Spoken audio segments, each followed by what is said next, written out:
Dulal sigale family horodhu jechuun family sii loltu ni qabdi ni qabaatta geessan isaanis nama sii dhaabbatu jira nama siif lolu jira nama yoo hundaanu bakka hin lolini nama hojjetas gabbaahi taphadhu koofli geemii kee taphadhu waan qabu waasiisirraa'u jechuu sigale TikTok yoo gubate khabraa banta ammallee uummanni sii guddisan sirraa hin gubatu copy linkii godhaafi guys copy linkii godhaafi yoo gubatee sammuu keessatti TikTokin gubatu waanuma jiru aslan nama hunda jalaa feemasota meeqa jalaa gubatee jira akka John Danielu mileensa jalaa kutee jira hin gubata waan jiru kun garuu yoo gubate duriyeen taadha hay TikTokin yoo gubate dibbaatee duriyee taata akkasi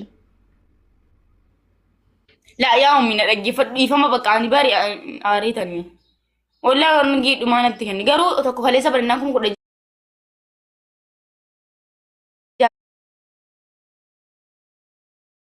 قالوا لا وانت سيقالوا كابو تكو سيناري نورو ati sukara sikaba wannummaa aaraa oltu maali waanuma xiqqaa guddatti naarin amma sigalu kabu la ana amma ga agartee hundatti Debeta lagi waan keessa darbeerratti geeffadhu dhageeme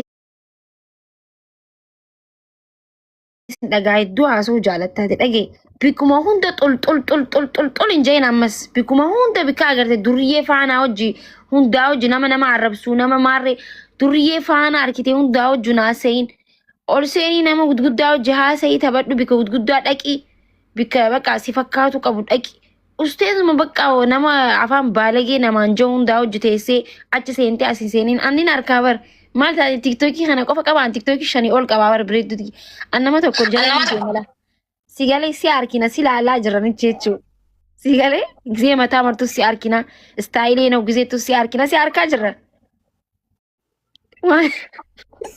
illu wallahi dhiifama akkatiin argitin beekaru TikTok iyyuu banadheenna isaan iyyuu na arganii ijoollee anisa kana illee takka iddoo tokko hin deemne ergiin gaafa sirra kini keessa na baaftan wallahi no ijoollee wayii warra gaafa sana na baasan muzambil fa'in na waamee tokko jiraati intini dheessa bichee dhaqeera gaafa na argiteettati iyyuu dhiifama wallahi dhiifamas gaafachuu ture isammoo wallahi muzammil rakkoon qabu muzammil baree wala rabsaa xiqqoo la inni waliigaltee waan birarra waliigaluu dadhabne malee innis waan danda'u godhee jira sigalee dhugaa dubbachuudhaaf waliigaltee qarshii 70 jaanii uummanni wal fixee malee anaaf innillee wallalan qabnu maal hin qabnu zanaaf hataa jee baqqaati jechuun waanuma arkiteetti ofin ajjeesa waanuma arkiteetti nin bada waanuma arkiteetti akkanan taa hin jee'ini jechuu fedheeti namni yoo rakkattee uganaa namni sin gargaaru bakka amalee si dijeesseef dhiisa sigalee akkas jechuu barbaadeet galatoo.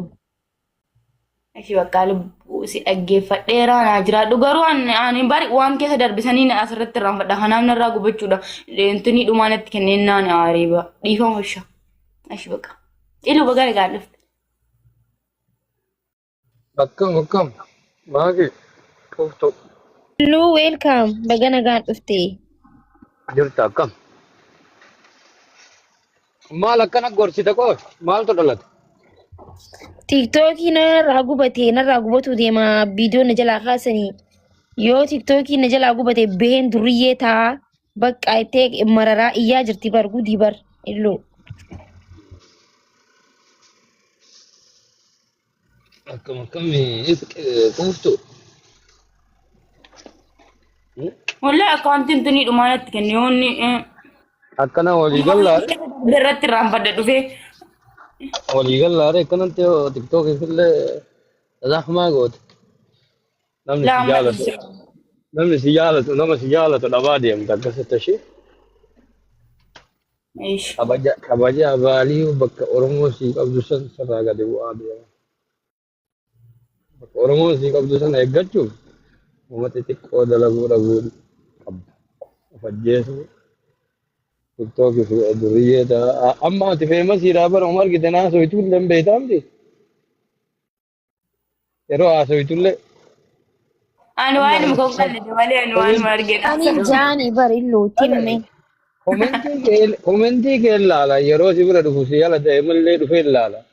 Uummanni Oromoo kun si jaalata dhugaa siin jedhu. Nama akka kee bayan kana akka kee tibbadan kana akka fiigaa bayaa jiran irra cinqaa irraan qaban. Atam achi baduu kee qofa osoo hin taane waqti xiqqeenya keetii waa wayiitu uummata Oromoo kanatti toltee si jaalatan. Namni akka kee badu kun hedduudha. irran kaata wallahi namni anuu irran kaalu namni bakka si oromoon si qabu san eeggachuu qabdaa siin jedha bakka namni si yaalu sun naamusa kee kabajaa kee eeggatuu qabda. Komentii badaa siin barreessa yeroo baay'ee yeroo arginu martuu jaalala si jaalanna lubbuu maalii wallahi bareeda si barreessan.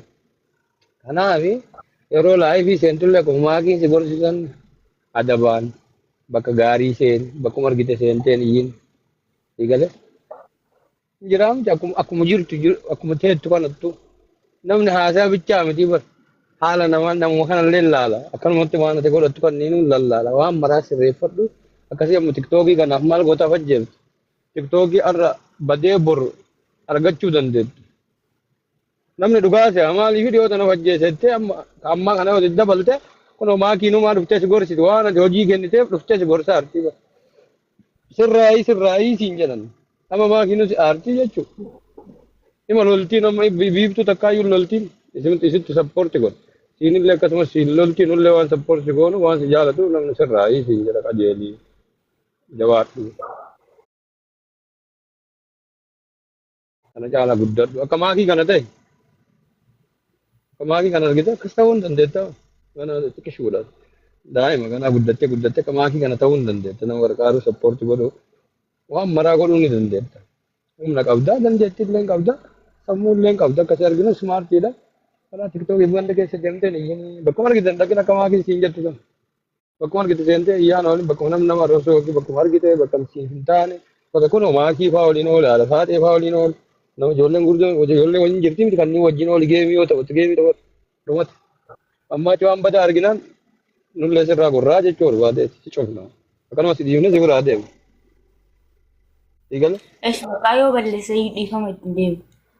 Balleessuu miti uf qajeelchama balleessitee miti uf qajeelaa deemii jabaadhu sagalee Oromoo ta'uu dandeetta Oromoo qarqaarsuu dandeetta jabaachuu dandeetta biizinasa hojii beeksisuu dandeetta kana caala jijjiiramuu dandeetta akka maakii kana ta'uu dandeetta jechuu barbaada akkasii jabaadhu. Eshi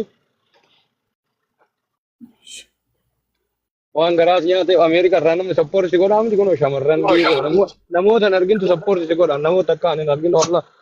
Kanaaf akkasii jabaadhu siin jechuu barbaanne maakiin dhugaatii himtee maakii dhageeffadhu. Rakkoon jiraatu keessaan gorsa tiktookiin waan guddaa miti tiktookii sii kennuu hin dandeenya anuu sii kenna barbaadde kiyya kana. Gubatee utare maa ati gubatte guyyaa takkatti fooloo argatuu dandeette. Tiktookii Oromoo kana dammoo maal goota namni addunyaa beekamaadha.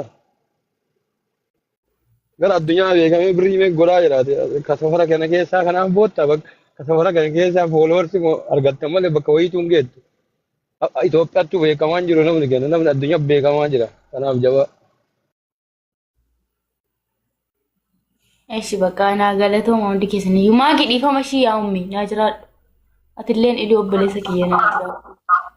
Umaa sitti naarreeti bikkumaati balleessitee dhufnees himuuf barbaadeeti malee keessaanus himuu danda'a. Kanaafuu amma taphadhu kooflii ati akkuma illuun jeetti atilleen arra gargaaramtee ta'uu danda'a. Boru garuu nama gargaaruu taata si galee. Boru rakkataa meeqaaf dhaabbatu danda'uu qabda.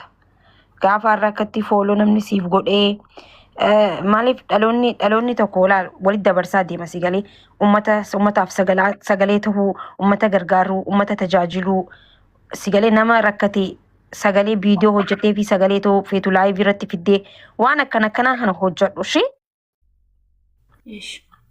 akkasitti jagna taate jechuudha bakka goobas jagna because onni qabdaate onni si keessatti arguu jiru onni wayii jabina wayii qabda si galeemi uummanni kun waan ati rakkattee futakkii waan ati wanti taateef miti akka illuun jeetti gargaarsa nama meeqa gargaaru ture miidiyaa kana gubbarratti nama meeqa gan nama akka keessatti jaalatanii ajandaan nama sanii guyyaa gargaaramee guyyoota kitti san malee irra darbu fedhu mana abanatu fedhu waan fedhe haa ta'u garuu namni wallaahi akkas jala deeme nama biraa jala waan deeme natti hin fakkaatu.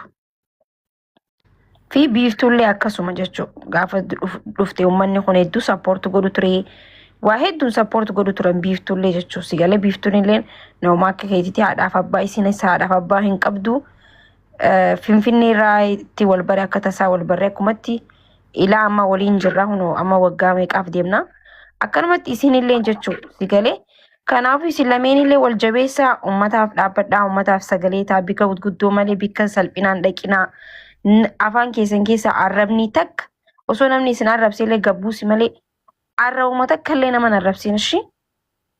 Eenyuma jajjamaan jenaan waan afaanii nama baate afaanitti naman deebitu. Garaa kee keessa osoo hin ta'in namni ka beeku uffata kee osoo hin ta'in waan ati dubbatturraa namni kan si madaalu. Eenyu quuftuun kan jiru jechoota ati dubbatturraa waan ati nyaatturraa osoo hin ta'in waan ati uffatturraa osoo hin ta'in. Kanaafuu jechoonni kee gaafa gaarii ta'e eenyummaa kee si ibsa. Kanaafuu jabaadhuu uffataa jeeshii baqqaa siin qabnu sirraa gabbuuna. Ayyee rakkoomti sanis dhiifama guddaa yoon balleessiradhe uummanni Oromoo isinilleen yaa ummiyaatillee maakii iloo balleessa kiyya dhiifama ittiin deebi'uudha. Waa dhokko uffataa jee balleessine galatoomii.